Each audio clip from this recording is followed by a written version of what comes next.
இது ராஜ் தமிழ் சேனல். நம்ம சேனலை நீங்கள் சப்ஸ்கிரைப் பண்ணாமல் இருந்தால் சப்ஸ்கிரைப் பண்ணிக்கங்க. கூடவே ஒரு பெல் பட்டன் வரும், அதை கிளிக் பண்ணி வச்சிட்டிங்கன்னா நம்ம போடுற வீடியோ உடனுக்குடன் நோட்டிஃபிகேஷனில் வரும். நம்ம இந்த வீடியோவில் என்ன பார்க்க போகிறோம்னா, லாரிக்கு 4.1 ஆம்பிளிஃபயர் ஒன்று ரெடி பண்ணியிருக்கோம். இந்த ஆம்பிளிஃபயரோட ஃப்ரண்ட் வியூ இது தான். இந்த ஆம்பிளிஃபயரில் பார்த்தீங்கன்னா 4 கண்ட்ரோல் இருக்கும். ஒன்று பார்த்தீங்கன்னா வால்யூம் கண்ட்ரோலில் பார்த்தீங்கன்னா left right and left right surrounding 4 சேனலுக்கான வால்யூமே இன்க்ரீஸ் அண்ட் டிக்ரீஸ் பண்ணுற மாதிரி அதை டிசைன் பண்ணியிருக்கோம். பேஸுக்கு ஸ்ட்ரிபிளுக்கு தனி கண்ட்ரோல் இருக்குது. சப்புக்கு பார்த்தீங்கன்னா தனியாக ஆல்ட்ரு பண்ணி ஒரு கண்ட்ரோல் செட் பண்ணியிருக்கோம். சரௌண்டிங் அண்டு லெஃப்ட் ரைட்டுக்கு வந்து பார்த்தீங்கன்னா 7297 ஐசி வந்து 4 சேனல் போர்டு யூஸ் பண்ணியிருக்கோம். இதோட ஆடியோ குவாலிட்டி பார்த்தீங்கன்னா ரொம்பவே கிளாரிட்டியாக இருக்கும், ரொம்ப தெளிவாக இருக்கும் நமக்கு. அடுத்து இந்த ஆம்பிளிஃபயருக்குள்ளே சப்ஃப்ரீ போர்டு வந்து பார்த்தீங்கன்னா இதுக்குள்ளே தான் வச்சுருக்கோம். பேஸ் ட்ரிபிள் அண்டு சரௌண்டிங் இந்த போர்ட்ஸ் எல்லாம் வந்து பார்த்தீங்கன்னா இதுக்குள்ளே இருக்கும். சப்வூஃபர் வந்து பார்த்தீங்கன்னா நம்ம இப்போ 4 மாஸ்ஃபெட் போர்டு வச்சுருக்கோம். அதுக்கு இன்வெர்டர் போர்டு எல்லாமே பார்த்தீங்கன்னா செப்பரேட்டாக உள்ளே வச்சு ஃபிக்ஸ் பண்ணியிருக்கோம் சப்வூஃபர் பாக்ஸுக்குள்ளேயே. சப்வூஃபருக்கு நம்ம பவர் சப்ளை அண்டு இன்புட் ரெண்டும் கொடுக்குற மாதிரி இருக்கும். கண்ட்ரோல்ஸ் எல்லாம் பார்த்தீங்கன்னா நமக்கு ஆம்பிளிஃபயர்லேயே இருக்கும். பேக் சைடில் மேலே சரௌண்டிங் ஸ்பீக்கர் கொடுத்துருக்கோம். சரௌண்டிங் பார்த்தீங்கன்னா 6 இன்ச்சு பிராண்டட் ஸ்பீக்கர் யூஸ் பண்ணியிருக்கோம். ஒரு டியூட்ரு ஒரு ஸ்பீக்கரு இந்த மாதிரி லெஃப்ட் ரைட் 2 சேனலுக்குமே கொடுத்துருக்கோம்.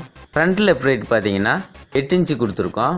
சப்வூஃபர் பார்த்தீங்கன்னா சீட்டு கடியில் வச்சு ஃபிக்ஸ் பண்ணியிருக்கோம். சப்வூஃபரோட வாட்டு பார்த்தீங்கன்னா 12 இன்ச்சு போடுற அளவுக்கு ரெடி பண்ணியிருக்கோம். நம்ம தேவைப்பட்டால் 12 இன்ச் போட்டுக்கலாம். இப்போதைக்கு பார்த்தீங்கன்னா சாம்கானில் 8 inch subwoofer heavy magnet subwoofer போட்டிருக்கோம் டியூப் பாக்ஸில். இதோட கிளாரிட்டி பார்த்தீங்கன்னா ரொம்பவே பயங்கரமாக இருக்கும். டியூப்னாலே நமக்கு வந்து ஸ்மூத்தான ஒரு பேஸ் கிடைக்கும். அதனால தான் கார் வேன் பஸ் இதுக்கெல்லாம் பார்த்தீங்கன்னா டியூப்பில் போடுவாங்க சப்வூஃபரு. இந்த மாதிரி போடும்போது தான் நமக்கு ஒரு நல்ல எஃபெக்டிவான கூல் பேஸ் கிடைக்கும் நமக்கு. சப்வூஃபர்லேயே நம்ம போர்டு இன்வெர்டர் போர்டு மற்றும் சப்வூஃபருக்கான மோனோ போர்டு இதெல்லாம் ஃபிட் பண்ணுறதுனால ஹீட்டிங் ப்ராப்ளம் சுத்தமாகவே இருக்காது. ஏன்னா சப்வூஃபரோட ஏர்லேயே அது வந்து பார்த்திங்கன்னா கூலிங் ஆயிரும். இந்த மாதிரி செட்டுக்கெலாம் நம்ம எல்லா போர்டையும் பார்த்தீங்கன்னா ஆம்பிளிஃபயர்லேயே வச்சு செஞ்சோம்னா இதில் இடம் ரொம்ப கம்மியாக இருக்கிறதுனால ஹீட்டிங் காரணமாக வந்து எல்லாம் வந்து பிஞ்சிரும். இந்த மாதிரி வச்சு செஞ்சால் தான் நமக்கு லைஃப் கிடைக்கும். நம்ம 7297 ஐசி யூஸ் பண்ணியிருக்கிறதுனால வாய்ஸ் கிளாரிட்டிலாம் பார்த்தீங்கன்னா அவ்வளோ தெளிவாக இருக்கும். நம்ம உள்ளே யூஸ் பண்ணியிருக்கிற surrounding board and festival board எல்லாமே வந்து பார்த்திங்கன்னா சப்வூஃபர் போர்டு எல்லாமே குவாலிட்டியான போர்டு தான் நம்ம வந்து யூஸ் பண்ணியிருக்கோம். அது பார்த்திங்கன்னா நமக்கு பக்காவான கிளாரிட்டி கிடைக்குது. பாட்டு ரொம்ப தெளிவாக இருக்கும். பேஸ் பார்த்திங்கன்னா ஒரு உதறல் இல்லாமல் டியூப் போட்டு செஞ்சுருக்கிறதுனால பயங்கரமான எஃபெக்டிவாக இருக்கும். இந்த லாரியோட கேபின் பார்த்திங்கன்னா ரொம்ப சின்னதுங்கிறதுனால நம்ம உள்ளே உட்காந்து கேட்க முடியாத அளவுக்கான சவுண்டு இதில் இருக்கும்.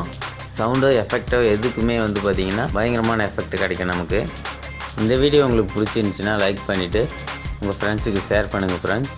இந்த வீடியோவில் ஏதாவது உங்களுக்கு சந்தேகம் இருந்துச்சுன்னா கமெண்ட் பாக்ஸில் கமெண்ட் பண்ணுங்கள். இல்லை ஆம்பிளிஃபயர் பற்றின சந்தேகங்கள் எதாவது இருந்துச்சுன்னா டெலகிராம் லிங்க்கு கீழே கொடுத்துருக்கேன் நான். அதில் போய் ஜாயின் பண்ணிட்டீங்கன்னா நம்ம ஃப்ரெண்ட்ஸ் வந்து பார்த்திங்கன்னா நிறைய பேர் இருக்காங்க. உங்களுக்கு ஏதாவது டவுட் இருந்தாலும் அந்த குரூப்பில் கேட்டிங்கன்னா அதுக்கான பதில் கண்டிப்பாக கிடைக்கும். நீங்கள் ஆம்பிளிஃபயரை பற்றி இன்னும் டீட்டெயிலாக தெரிஞ்சுக்கணுன்னு விருப்பப்பட்டீங்கன்னா நம்ம சேனலில் நிறைய வீடியோ இருக்குது. ஏற்கனவே நம்ம நிறைய வீடியோ செஞ்சு போட்டிருக்கோம் தெளிவான விளக்கத்தோட. ஃபஸ்ட்லேருந்து எண்டு வரலையும் தெளிவான விளக்கத்தோடு செஞ்சு போட்டிருக்கோம். அந்த வீடியோவெல்லாம் பார்க்கணுன்னு நீங்கள் ஆசைப்பட்டீங்கன்னா டிஸ்கிரிப்ஷனில் கீழே லிங்க்கு கொடுத்துருக்கேன், போய் பாருங்கள். நம்ம சேனலுக்கு நீங்கள் புதியவராக இருந்தீங்கன்னா சப்ஸ்கிரைப் பண்ணுங்கள். இந்த வீடியோவை பற்றின கருத்துக்களை கமெண்ட் பாக்ஸில் கமெண்ட் பண்ணுங்கள். நம்ம இதோட சவுண்ட் எப்படி இருக்குன்னு செக் பண்ணி பார்த்துருவோம்.